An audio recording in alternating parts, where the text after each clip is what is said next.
Hello everyone, welcome back to another Sims lore video. So today we're going to be taking a closer look at a sim called Olive Specter. She's a very interesting sim surrounded by a lot of creepy lore, and I couldn't wait to bring her back into The Sims 4. But before we do that, let's take a deep dive into who she is. Olive first appears in The Sims 2, which I didn't actually play, so I had to do a lot of research on her to get to grips with her story. I watched every video I could find about her, read every single article and all forum listings that mention Olive, but I didn't feel satisfied. None of it felt like it went deep enough to fully explore why she did the things that she did, so I compiled everything I could find into this video. Little trigger warning, we will be talking about a lot of topics related to death in this video. Olive is surrounded by very dark themes. Olive was born to Lorato and Peponi Mwenda. Lorato means love in Zulu and Peponi means peace in Swahili. Mwenda could be interpreted two ways. In Spanish it means to beat or to thrash, and in Kenyan it means to care for others. Based on the origins of their first names, I'm willing to think that it's more the Kenyan meaning than the Spanish meaning. Olive definitely fits the first meaning in Spanish, more to beat and to thrash, so I'm willing to think that it was a smart play on words from the Sims team. Her parents seem like really lovely and generous people. They seem to live on the same lot as Olive in the game, as she doesn't have any memories of moving, but I speculate that that's just a development oversight because Olive's house looks like this. Very creepy, mausoleum-like, with empty stone-walled rooms. I don't think her parents would have lived here, but I guess it is possible. Anyway, Olive has a slightly younger sister called Willow. She seems to have a nice disposition, and there's nothing showing that she had a bad relationship with her sister. Remember that for later. Olive herself is extremely neat, on the serious side, and is very grouchy as opposed to nice. Her main interests include politics, paranormal and crime, which are all maxed out. She's in the professional party guest career, which is where I think she met a lot of her husband. She's quite a socialite. Her biography reads, Olive will stop at nothing to get what she wants. She spends her time collecting mushrooms, sharpening sticks and excavating her yard. It sounds sketchy, and it is. By the time you can play Olive in The Sims 2, the rest of her family is deceased, and she has a huge graveyard of Sims in her yard. All of these Sims died in different ways, but they all died on her lot. There's different theories hinted at throughout the different installments of the game, but we'll go over that a little bit later. There's a staggering 19 graves on her lot, so let's go through the list of Sims that passed away at Olive's house. The first one is Danielle Greaves. She was a pizza delivery person, and she's the only Sim to have passed away whilst Olive was still a teenager, so the rest of Olive's family was still alive at this point. Danielle was shy, grouchy, playful, and was into paranormal and fashion. The motive of her death was starvation, which is quite ironic as she was a pizza delivery person, and obviously her last name is one of many play on words about death. Next up, chronologically, we have Early Demise, obviously another play on words. Earl was engaged to Olive and was supposed to get married to her, but left her at the altar. He was shy, fairly nice, neat and quite serious, interested in paranormal, politics and crime, which I guess is why Olive and Earl both got along so well, but he died of electrocution very soon after he left Olive at the altar. Next up we have Timely Demise, which is meant to be read as Timely Demise, so this would have been Earl's brother. He was also interested in paranormal and politics. He also died of electrocution just like his brother. Next up we have Seth Zadie. She didn't actually know this Sim, he just turned up to repair something one day. I found this very interesting photo on the Sims wiki. I think it's an official game release photo, and he ended up dying of starvation. Next up we have Patrick Jones, who was electrocuted. He just seemed like a random townie. There's no pertinent traits or interests to go over here. Then we have Melissa Sims, who was actually a teen when she died of starvation on Olive's lot. That's all we know about Melissa. There was actually no ties to Olive at all. Next up we have the graves of Lorato and Peponi Mwenda, who both died in a fire. Obviously they were the parents of Olive and Willow. They were actually both interested in the paranormal, which is quite interesting. Next up we have Jessica Ibadi, who was actually a maid who worked for Olive's family for quite a while. She actually remembers Danielle's death, which is quite a strange detail. She also died of starvation just like Danielle. She was interested in crime, and I found another interesting photo of Jessica on the Sims wiki too. I think you can see where we're going with this. Next up we have Benjamin Cho, who was a bug exterminator called to Olive's lot. He also starved to death. I had a look into his personality and he seems like another very nice Sim out of a lot of nice Sims buried on this lot. Next in the list is Rigor Mortis, obviously another play on words. He was Olive's first husband. He actually made it to the altar but died a little while after marrying her. He died in a fire, and he was also interested in politics and paranormal. I think you can see a little bit of a pattern starting to form here. He was actually brought back on the Sims 3 store, and his biography says it's not Olive's fault. I think I was doomed when my parents named me Rigor Mortis, which was an interesting detail. Next up we have Vicky Sims, who also died of starvation. She's probably a relation of Melissa, who also died here, maybe her mother. Next up we have Lila Grunt. So Lila is actually the ex-wife of General Buzz Grunt in The Sims 2. They also live in Strange Town, but it's interesting interesting to note that Olive actually has a very negative relationship with Buzz, and when you load into the game, Olive will have a want to invite Buzz over, so I think we know what's meant to happen to him. Maxis actually made Lila for The Sims 4 on the gallery. She is a ghost, and interestingly she didn't die of the same cause of death as in The Sims 2. In The Sims 2 she died of electrocution, and in The Sims 4 she's meant to have died of being poisoned. If you remember earlier on, we said that Olive enjoys collecting mushrooms, so that's quite an interesting detail. Maybe that's got something to do with that. All of these households are kind of interlinked somehow, so I think I'm going to make a little mini series about this on my channel, so look out for that very shortly. So the next sim in this very long list is Euthanasia. Lou's grave is actually missing from the graveyard. He's actually the brother of Euthanasia, who also died right after him, who was Olive's second husband. He actually died in a fire, so I think it's safe to assume that Lou did as well. Hugh was also brought back in the Sims 3 store, and his bio interestingly says, "It's hard being married to Olive. At least I can say I survived." Oh. Next up we have the delivery man Nut Futa. His grave is also missing, but it's the same as Lou. He's also present on this photo we have of the game in development. That's all we know about him. Next up we have the teenage sim Luke Smith, who died of drowning, and we have no idea how he was related to Olive. The next sim to have died on the lot was Ichabod Specter. He was Olive's third and final husband, and he is the only one who actually died of a natural death. He was also brought back by the Sims in the Sims 3 store, and his bio says, "One in a long line of spectres for Spectre. The second Spectre has a capital S," and we can interpret this to mean one in the long lines of death for death with a capital D, which gives us a big clue about what's going on here, but we'll get onto that very soon. Next up we have Creon and Willow Nigmos. Willow of course is Olive's sister, and she obviously took Creon's last name when she married him. Willow and Creon actually had a teenage daughter called Ophelia, who now lives with Olive. She moved in once her parents died. Both Creon and Willow drowned. Next up we have Brenda Zadie, who is possibly related to Seth Zadie, who we saw earlier on in this list. She was a male woman and she also drowned. So that's the complete list of Sims that actually died on Olive's lot. Jill Smith was also meant to die on her lot, but the reason that Maxis went back on this is because Jill is only a child and it was deemed too dark to be in the game,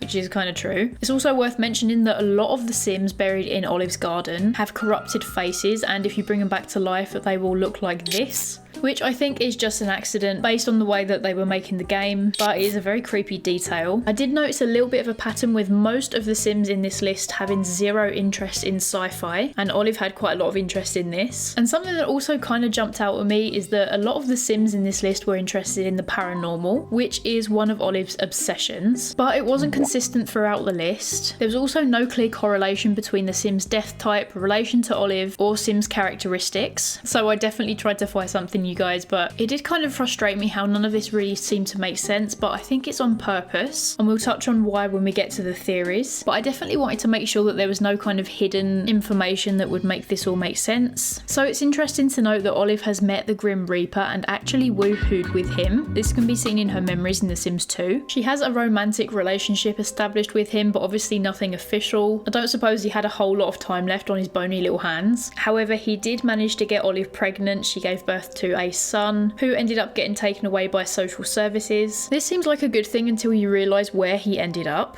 He also lives in Strangetown, and by now he's actually an adult. So somehow he ended up living with the Beakers, who are mad scientists who use him for horrible experiments. I will actually do a video dedicated to the Beakers as well. It's going to be part of this mini series of Strangetown because there's a lot to go over. So her son is actually called Nervous Subject, but I don't believe that this was the name that he was given at birth. I think this is just the name that he has when he's under the control of the Beakers. So before I get into the theories, we need to have a look at Olive in The Sims 3. Her bio seems a little bit random. It says high freedom and high fashion, what more can a girl ask for? Which doesn't really correspond to Olive that much. She does work as a vegetable slicer in the culinary career. She appears as an adult sim with a toddler Nervous Subject. This doesn't really make sense as Olive was an elder when she woohooed with Grim. She has the traits bookworm, commitment issues, friendly, light sleeper and unlucky. We do see her in The Sims 4 but only on the gallery, so I don't consider it canon to be honest. Her personality is a little different again. She's neat and mean, which makes more sense with her Sims 2 version, and non-committal. So coming on to the theories. To keep the intrigue, I think the Sims team have obviously been a little bit ambiguous on purpose when it comes to the truth behind this mystery, although I'm pretty sure that there is a version of it that is actually true and canon to the story. If we take into account her biography in The Sims 2, her romantic interest in the Grim Reaper, her neatness, which is pretty handy for covering up mess, the fact that her name kind of sounds like I love Specter if you swap the O and the I around, and the fact that she woohooed with Grim immediately after her husband died. And finally, the fact that she sits and stares at all of the graves in the yard definitely makes me think that she's the murderer, despite the fact that The Sims 3 kind of wanted to backpedal a little bit by adding in the traits friendly and unlucky. It might sound obvious that she is in fact the murderer of all of these Sims, but some people actually believe that she might not be, and this is all just a really bad coincidence. I think she clearly wanted to murder all of these Sims so the Grim Reaper would show up. She's obviously very fascinated by him, as her hobbies might suggest. Also, if she wasn't the killer, why would she have a bunch of random Sims just buried in her backyard? It's weird that some of these Sims died of electrocution because there seems to be no electric appliances on this lot. There is a theory that suggests that the Sims who died in her life first were kind of accidental and she had nothing to do with them, and then she gradually fell in love with the Grim Reaper as he kept showing up and then started killing Sims. But given the context of early Demise's death when he left her at the altar, this doesn't really make sense. And some players theorise that it's actually the Grim Reaper that's interested in her and kind of a little bit obsessed and keeps killing off all the Sims around her to be able to see her again, but this one seems a little bit far-fetched to me. I don't think the Grim Reaper can actually kill Sims, he just turns up when they're already dead. I think she definitely killed all of them, and she did it because she has this interest in the paranormal and crime and probably wanted to meet the Grim Reaper anyway. She probably killed early Demise out of anger and frustration, and then kind of went down a rabbit hole of killing people to kind of get closer to the Grim Reaper once she realised she liked him. Some people like Olive Specter, I really can't get behind it myself. I mean, there's teenage kids in there, guys. Like, she was a cold-blooded killer. Like, maybe if all of the Sims that she killed were mean Sims or had wronged her in some way, but it does seem really random, and a lot of them seem like really nice people. I really want to hear your opinions about it because it is a subject that kind of splits the Sims community. So there is one weird detail that I've left out until now, and that is, why is Ophelia still alive? Olive had absolutely no qualm in killing family members or teens, and maybe even a child if it wasn't taken out by Maxis. So it's kind of strange that she isn't actually dead yet, especially considering that Olive leaves all of her fortune to her son if she passes in The Sims 2. Ophelia seems really nice and normal, and she's actually dating an alien called Johnny Smith from the same neighbourhood, which is pretty normal by The Sims 2 standards. Poor Ophelia is a very paranoid Sim. Her biography reads, Ophelia's hobbies include hypochondria and monitoring the air quality. She worries about the future and the past and the present. Which is pretty understandable that she's very worried, given that both of her parents mysteriously died on the same day. Ophelia was also brought back into The Sims 4 by Maxis on the gallery. She has the creative and paranoid traits. I think that Ophelia was probably meant to be next on Olive's list, and for whatever reason she decided against it. Another theory could be that maybe she did all of it for inheritance and money. Her parents were pretty wealthy and she did have the lifetime aspiration to be a wealthy Sim, but not all of her husbands were very well off. I think this maybe could have been one of her motives, but the main motive was to see the Grim Reaper. That leaves one more point that I want to touch on before we go into the Sims 4 recreation of Olive Specter, and that is that I don't get why, if Olive was so in love with the Grim Reaper, I don't understand why she would neglect Nerva's subject and have him get taken away by social services. That's the only thing that was linking her and Grim, so you'd think that she might be a little bit more emotionally attached to him. I mean, Nerva's subject literally symbolised their relationship together. I do have a few interesting theories about that I think might just be the truth, but I'm going to save that for the video about Nerva's subject, so make sure you subscribe to me to see that one. So with that, let's take a look at the makeover and lore I made in The Sims 4. So this is what I did with Olive. I ended up giving her some very different hair to what she had in the official version. It is custom content. I will link obviously everything that I use in this video down below. Her overall look kind of gives a little creepy spider that kind of lives in a nest and waiting for some sort of prey to walk into her web and kind of grab it and kill it. So I gave her the same lifetime aspiration to be fabulously wealthy. That's the same as it was in The Sims 3. And for her likes and dislikes, I wanted to copy as much as I could the Olive from The Sims 2. So she likes things like malicious interactions, deep thoughts, spooky music, mischief, gardening, because it says that she likes to excavate her garden, and I think we all know what that means. So I thought that would be quite funny to put that in there. And gemology. Now this obviously comes with the new Crystal Creation stuff pack, and as you might have seen in the thumbnail, that unlocks quite an interesting interaction for Olive, but we'll get onto that in a little while. As for for her traits, she is a bookworm, non-committal, a loner, and lazy. This is basically copying over the traits from previous games, and lazy because she really likes to sit in this iconic chair in front of the graves in her garden. So I figured that she would get some sort of enjoyment out of just sitting in a chair, which is quite a lazy thing to do. I didn't want to put too much detail into her outfits because I figured that she isn't really bothered about physical appearance that much. She's always dressed in black, obviously, and doesn't show much skin. I also went ahead and gave her these bloody looking nails. I thought that that was quite a creepy detail that would kind of be perfect for Olive. I suppose I could have used some sort of dark muddy brown colour as well to make it look like she's been digging around in her garden. Now, as you can see down here, she is the only sim in the household. That's because I didn't know if I wanted to bring Ophelia back in this version. I feel like she probably wouldn't stay living with her aunt in this scenario. I kind of want you guys to help me out on that one. Do I bring her back in this household? I'll do a little update if you do want that. Or should she move somewhere else very far away from her aunt? So now let's take a look at where she's living in my save file. I did bring her back into Strangerville. I just thought that that made the most sense. It's very similar kind of aesthetically, and there's a lot of kind of creepy vibes in that town. And it also made the most sense because there is a lot of science and military kind of intertwinings into this story, and that was definitely the case for Strange Town as well. What I've done in my game is actually downloaded a mod from Twisted Mexi that completely disables the whole Strangerville quest, because that was getting quite annoying when you weren't playing it and you just kind of wanted to access the world just as like a regular world. So I found this fantastic build on the gallery by Liletti. It's actually been highlighted by Maxis. You can see why, because it looks exactly like the Sims 2 version. Obviously, I thought that Olive would still be in the same house as she was in the Sims 2. I did tweak the interior a little bit because obviously it was based on a Sims 2 build and they used to be very, very empty. Although that makes sense for Olive's case, I don't think she would be one for home decorating necessarily, but it did feel a little too empty and I wanted to repurpose Ophelia's bedroom into a kind of hobby room. So as I'm sure you know by now, Crystal Creations comes with the gemology skill, and there is one particularity with that. It's that you can actually use Jet to summon the Grim Reaper, which I thought would absolutely be perfect for Olive's storyline. She's actually the first sim I thought of when I saw of this interaction. So I figured that once Olive heard about this new way of summoning the Grim Reaper, she would obviously spend all of her time studying up on it to be able to try and do it herself. So I've had her make a creepy little hobby room over here with some skulls up on the wall, and this is where she's about to make her first ever gemstone cut from Jet to be able to summon the Grim Reaper basically. But before we get into that, I wanted to just show you the graveyard. So every single one of these graves, obviously because I couldn't make and kill 21 Sims and bury them all in the garden, what I did instead was place a ton of graves, the same amount of graves that there was in the garden in The Sims 2, and engraved all of the epitaphs with the names of the Sims that were buried there.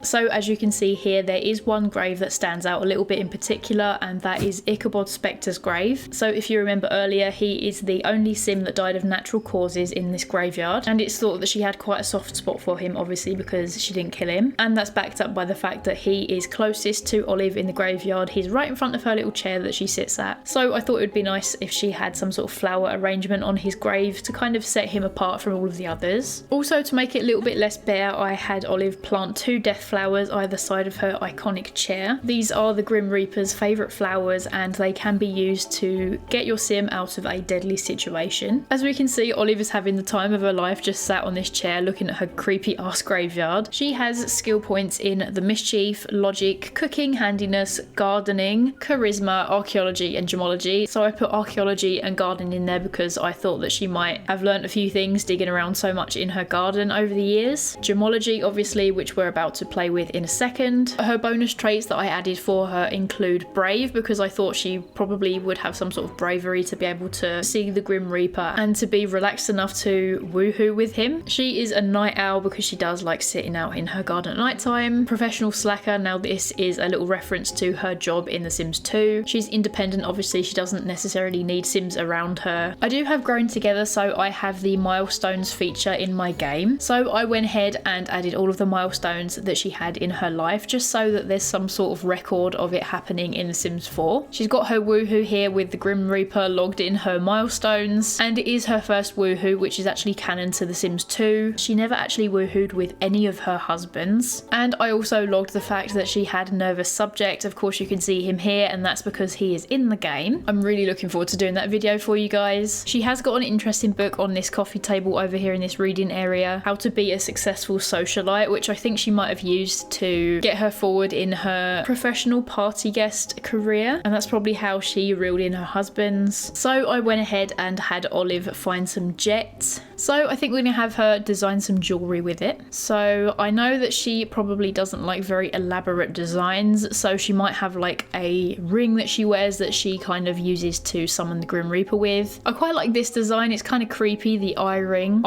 not eyeball ring. So we'll go with that one. And I think we've got to go with the death metal. Such a nice detail, as it is speculated to be the material used in the Grim Reaper's scythe. So they've both got some sort of object that kind of binds them both together with that metal. So let's go and create this one-of-a-kind ring. I did make a review of this pack in my previous video, so go and check that out if you're interested in learning any more about this. And also, if you guys have played with this pack, let me know how your experience went in the comments. I know a few people have had some problems playing with this. It's been quite glitchy. Okay, so it looks like we have finally finished our ring. So we have until 7 AM to charge anything on the crystal grid, which will unlock the properties of the jewelry and gemstones. So I'm just going to pop that in our inventory and charge it over here. First person perspective on Olive Specter is so creepy.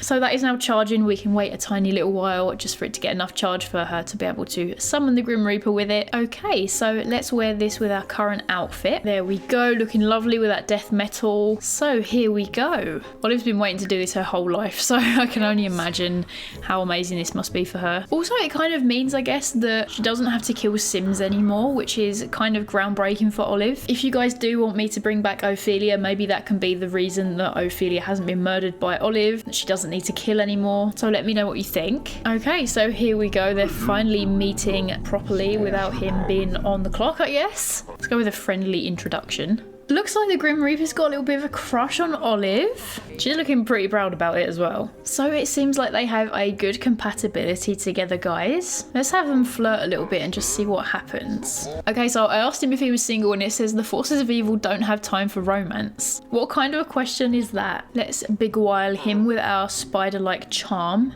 I mean, he's already got a crush on her from first impressions, so there we go. We've got a little bit of a romance bar going on. The first person perspective with like the graveyard in the background of all of the people she's killed to see him is just crazy. Okay, so I asked him what he does for a living, and he says, my job requires a lot of traveling, but getting through airport security is getting increasingly more annoying. She wants to ask him out on a date. That's kind of cute in a very weird and creepy way.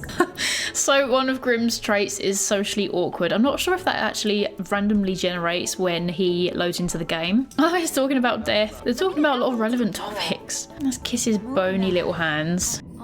Oh, and he's off. So I kind of want to leave it up to you guys what happens with this whole Grim Reaper and Olive story. Is Olive kind of back to normal now after a life of crime? Now she has what she wants. And please let me know your theories about Olive Specter. I know that lots of different people have lots of different ideas. Do you agree with me? Do you think that she's a serial unaliver, or are you on Olive's side? Do you think that she is just a very unfortunate sim caught up in a huge mess? Why did she kill, if you do think she did kill them? I'm really looking forward to making the video on Nervous Subject. That will all be intertwined into this story, so make sure you're subscribed to see that. Something I noticed recently is that 85% of you aren't subscribed to my channel, which I totally get. I'm probably coming up on your guys' home pages, but it really does help creators if you do subscribe to them. So please, if you want to see more videos like this, please hit the subscribe button. One last thing, guys, you can visit my Patreon for polls, early access, and channel group chat. So if you want to unlock those perks and support me as a small creator, that would be massively appreciated, and it will allow me to spend more time making videos for you guys. Thank you so much for watching, and I will see you in the next one. Bye!